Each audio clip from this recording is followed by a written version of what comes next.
BMC चुनाव की आहट, मराठी गैर मराठी पर गर्माहट। राज ठाकरे की चुनावी रणनीति, हिंदी बोलने वालों से घोर आपत्ति। गुंडागर्दी की जमीन से काटेंगे वोट की फसल। उत्तर भारतीय ने छेड़ा घमासान, गुंडा राज का मिटेगा नामो निशान। ठाकरे बन रहे वीर क्योंकि सरकार नहीं गंभीर।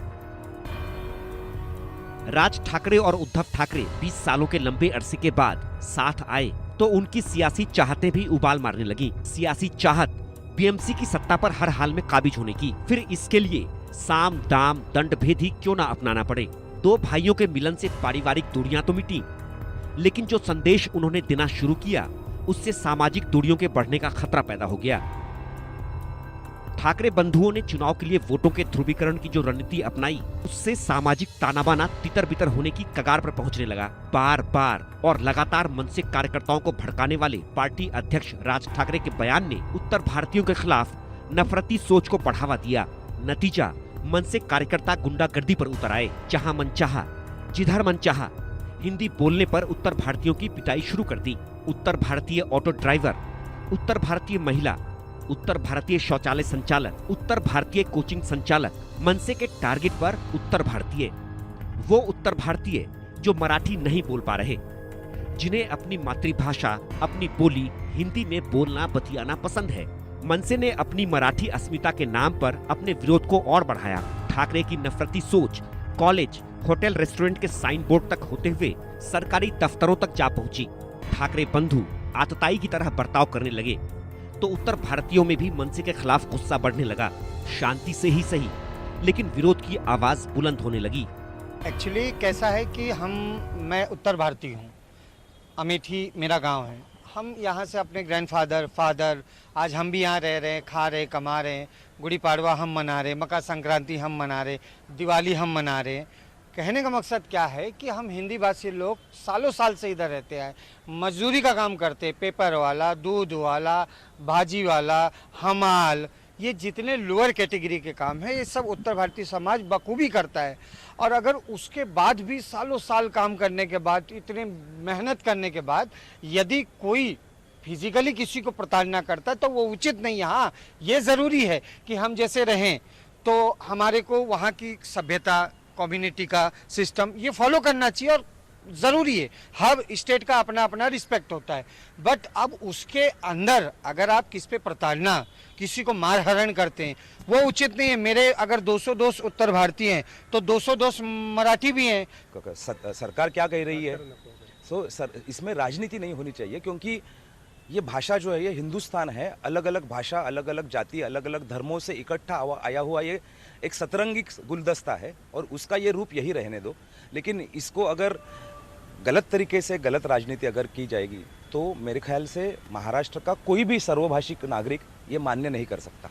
और इसीलिए हम सभी को साथ में लेके एक अच्छा हिंदुस्तान बनाएंगे, महाराष्ट्र बनाएंगे। क्योंकि अभी जो हमारे सामने जो मुद्दे हैं वो रोजगार का मुद्दा है। कौन सी भी भाषा हो, हर व्यक्ति को रोजगार चाहिए। शिक्षा का मुद्दा है, रोजगार के बारे में क्या हो रहा है हम देख रहे हैं। कोई भी प्रवासी हो, बिहार से हो, यूपी से हो, हम लोग आते हैं अपनी रोजी रोटी के सिलसिले में कि कुछ हमारा परिवार यहाँ से 2 पैसा हम कमा के गांव भेजें। और यहाँ अगर इस ढंग से राजनीति होगी कि उत्तर भारतीय हो, बिहारी हो, जिसको मराठी नहीं आता उसको यहाँ से भागना पड़ेगा, तो ये हम लोगों के साथ और अदर कंट्री वालों के साथ सरासर अन्याय है। हमारे साथ न्याय किया जाए। ये उत्तर भारतीय लोग हैं जो कि निम्न क्लास से लेकर मिडिल क्लास तक अपना जीवन यापन कर रहे हैं और जहां जरूरत पड़ती है हम कंधे से कंधा मिलाकर चलने के प्रयास करते हैं। कमाने, खाने, रोजगार के लिए महाराष्ट्र में दशकों पीढ़ियों से बसे उत्तर भारतीयों पर ठाकरे बंधु जुल्म और सितम ढा रहे हैं। हिंदी भाषी लोगों पर अपनी वीरता दिखा रहे हैं। उन तथाकथित वीरों की तरह जो निहत्थे और शांति प्रिय लोगों पर लाठी डंडों से हमला कर, उत्पात मचाकर खुद को योद्धा समझते हैं।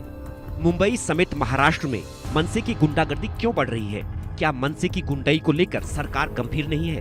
क्या सरकार ने भी मनसे के उत्पाती कार्यकर्ताओं से नजरें फेर रखी हैं? क्या राज के गुंडों को कानून और प्रशासन का खौफ नहीं है? सवाल तो कई हैं। सवाल तो ये भी कि अभी तो सिर्फ बीएमसी चुनाव की आहट पर ही मराठी गैर मराठी को हवा दी जा रही है। सोचिए, अगर मनसे के हाथ बीएमसी की सत्ता आ गई तो फिर महाराष्ट्र में गैर मराठियों पर मनसे का सितम किस हद तक बढ़ जाएगा। Bureau report, India news.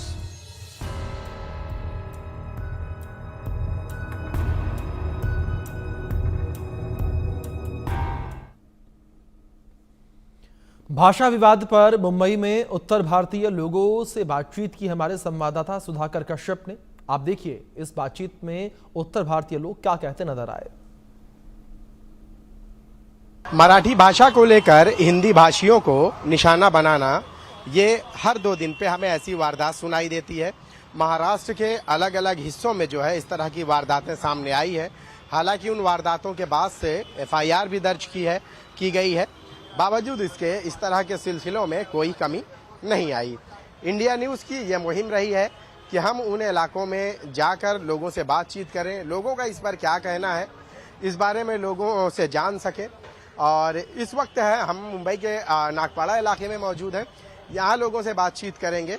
Navi Mumbai में आपने देखा है कि जो म्यूनिसिपल कॉरपोरेशन है वहाँ पे डेथ या बर्थ सर्टिफिकेट लेने के लिए कुछ मुस्लिम महिलाएं पहुंची हुई थी, तो उनको भी जो है मराठी के नाम पर जो है वहाँ के जो एम्प्लॉय है, कर्मचारी है, उसने निशाना बनाने की कोशिश की। हालांकि बाद में उनके साथ जो थे, जब वो मराठी में जो है फायर हुए तो वो जो है हाथ पैर जोड़ते नजर आए। तो ऐसा नहीं लगता है कि मनसे का जो राह चलता जो निशाना किसी को भी बना लेते थे, ये भूत अब जो है उन सरकारी कर्मचारियों को भी पर सवार हो गया है। देखिए, ये बीमारी जो है ना धीमे धीमे फैलते जा रही है। अगर मुल्क भर में हर जबान के लोग इस तरीके से अपनी आवाज उठाते रहेंगे तो ये यकीनन मुल्क के लिए बेहतर चीज नहीं है। मैं तो ये कहूँगा कि मनसे और शिवसेना, उद्धव ठाकरे और राज ठाकरे, यहाँ देखिए हमारे यहाँ अरविंद सावंत यहाँ के MP हैं, यहाँ पे MLA जो है वहाँ पे मनोज जामशूदकर है। तो हर गली मोहल्ले से, मैं मुसलमान और हिंदू की बात नहीं करता, हर उस नागरिक को जो ये तहरीक के खिलाफ है, इस मामले के खिलाफ है, उनको अपने 2-2, 5-5 लोगों को ले जाना चाहिए और उनसे मुतालबा करना चाहिए कि ये जो सारी चीजें हो रही हैं इसको बंद कराएं। वरना क्या है, इस तरीके से इंतजार और बढ़ता रहेगा। किसी मुस्लिम महिला को बुरके में देखकर आप उससे मराठी का मुतालबा करें, मराठी में बात करें, तो ये यकीनन आप इसको कोई एक अलग रंग देना चाह रहे हैं, हिंदू मुस्लिम का रंग। पहले जो जमीन पर तो था, अब इस तरह से जो है धार्मिक रंग देने की कोशिश की जा रही है। बिल्कुल, ये धार्मिक रंग देने की कोशिश की जा रही है। ये तो वो आपने वो नीतीश रानी के मंसूबे को कामयाब करवा दिया आपने, कि मतलब बुरके और दाढ़ी वाले को देखकर आप मराठी में बात करें और उसको रोककर जलील करें। ये अच्छी चीज नहीं है। इससे क्या है, हालात और बिगड़ेंगे, मामलात और खराब होंगे। इसलिए आवाम की जिम्मेदारी है कि वो अपने अपने लीडरों को, जिसको आपने MP बनाया, MLA बनाया, उनके पास जाकर आप ये मुतालबा करें कि इन चीजों को रोकने का काम करें। अच्छा, सरकार ने इस पर कार्रवाई करने की बात कही है, FIR भी देखिए होती है, वजह क्या है? बावजूद इसके जो है इस तरह का जो है सिलसिला जो है वो थमने का नाम नहीं ले रहा है। देखिए ना, थाने वाली आप वो रील देखिए, रिपोर्ट देखिए, कितनी ढटाई से वो बात कर रहा है। उसको कोई एहसास ही नहीं है। वो ऐसा लग रहा है कि मतलब कोई हिमालय की चोटी पे कोई झंडा गाड़ रहा है। अरे भाई, तेरा काम जो है वो बर्थ सर्टिफिकेट की बात हो रही है, वो मसला हल करके दे उनका। अब भाई मुंबई महानगर पालिका में महाराष्ट्र असेंबली में, ये मंत्रालय में लोग जाते हैं, हिंदी भाषी भी जाते हैं, तो क्या उनका काम नहीं होगा? क्या वो महाराष्ट्र नहीं है? 20-20 साल से रहते नहीं, उनकी जबान में वो रवानी नहीं आ पाती? तो आप क्यों उसको इस तरीके से, मतलब ठीक है मराठी जबान अच्छी सीखना चाहिए, लेकिन आप जबरदस्ती इस तरीके से किसी के गर्दन पे पैर रख के नहीं सिखा सकते। आपको क्या लगता है कि भाषा के आड़ में जो है, जो इलेक्शन है BMC का, उसके पहले ये माहौल बन रहा है, फिर उसके बाद शायद जो है ये कहीं गुम हो जाएगा और हमारे बुनियादी जो मसाइल है आवाम के, जनता के, वो ऐसे ही बरकरार रहेंगे? देखिए, ये तो बिल्कुल गुम होने वाली ही बात है, क्योंकि अभी सामने इलेक्शन है और इनके पास कोई काम धंधा है नहीं, ये सबको पता है। तो इनको फिर सिर्फ यही चाहिए कि आप मराठी बोलो। अरे मराठी बोलो, ठीक है, अच्छी बात है, भाषा है, बोलना चाहिए, कोई उसका विरोध नहीं कर रहा है, लेकिन किसी को जबरदस्ती बुलवाओगे, कोई बुरका में है उसको आप बोलोगे उसके सामने मराठी बात करो, कोई दाढ़ी टोपी वाले उसके सामने आप बोलोगे मराठी में बात करो, ये तो आपकी गुंडागर्दी है ना, दादागिरी है। मैं तो महाराष्ट्र के जो हमारे लाडले मुख्यमंत्री जिनको कहते हैं देवेंद्र फडणवीस जी से, उनसे मैं तो दरखास्त करता हूं कि जो इस तरीके की हरकत करते हैं, गुंडई करते हैं, उनके खिलाफ बाकायदा FIR होना चाहिए और उनको जेल के पीछे पहुंचाना चाहिए। उन्होंने तो कहा है कि ये बर्दाश्त नहीं किया जाएगा, बावजूद इसके ये सिलसिला अभी तक थमने का नाम नहीं ले रहा है। नहीं, ये सब दिखावा है। ये देखिए, उनके पास इतना पावर है, वो चाहे तो 24 घंटे के अंदर इस चीज को रोक देंगे। लेकिन मैं बताया ना कि चोर चोर मौसियार भाई दोनों एक हैं, और वो कह रहे हैं कि तुम जो है जाके इस तरीके से करो और हम इस तरीके की बात करेंगे। हम कह रहे हैं मंत्रिमंडल से बर्खास्त करना चाहिए और फडणवीस जी का संदेश जाना चाहिए महाराष्ट्र के हर मिनिस्टरों के बीच कि जो भी इस तरीके की हरकत करेगा उसके खिलाफ जो है कार्रवाई होगी। आप क्या कहना चाहेंगे कि इस तरह से जो सड़कों पर जो लड़ाई चल रही थी, अब जो है बुर्का देख के भी जो है मराठी बोलने के लिए मजबूर किया जाने लगा, अब वो भी सरकारी कर्मचारी के जरिए? देखो, उसके ऊपर सरकारी कर्मचारी के ऊपर सबसे पहले तो एक्शन होना चाहिए। अगर अब उसके ऊपर एक्शन होता है तो नेक्स्ट टाइम पे दूसरे लोग को हिम्मत नहीं आवे। अगर उसी जगह के ऊपर वो बैठा है, इसका मतलब उसको सह देने का काम कर रहे हैं और उसको पूरा सपोर्ट है कि ये काम करे। तो सरकार अगर इस तरीके से बोलती है कि हम एक्शन करेंगे, तो सबसे पहले उसके ऊपर एक्शन होना चाहिए, उसको निलंबित करना चाहिए उस जगह के ऊपर। अगर ये नहीं किया है तो इसका मतलब है कि सरकार इसमें शामिल है और सरकार इसको पूरी तरीके से इसमें हामी भर रही है। तो अगर आने वाले टाइम के अंदर करेंगे तो हमारे स्टेट को बहुत नुकसान होगा, क्योंकि ये सबसे रिच स्टेट है और यहाँ पे सारे भरोसा करके इस जगह के ऊपर बाहर के स्टेट के भी लोग आते हैं। तो अगर इसके ऊपर एक्शन नहीं हुआ है, आपको उसको जाके जानकारी करना चाहिए कि उस कर्मचारी के ऊपर एक्शन क्या हुआ है, माफीनामा लिया है या उसको ट्रांसफर किया है या उसको घर बिठा दिया कि आप अब नौकरी करने के लायक नहीं हो।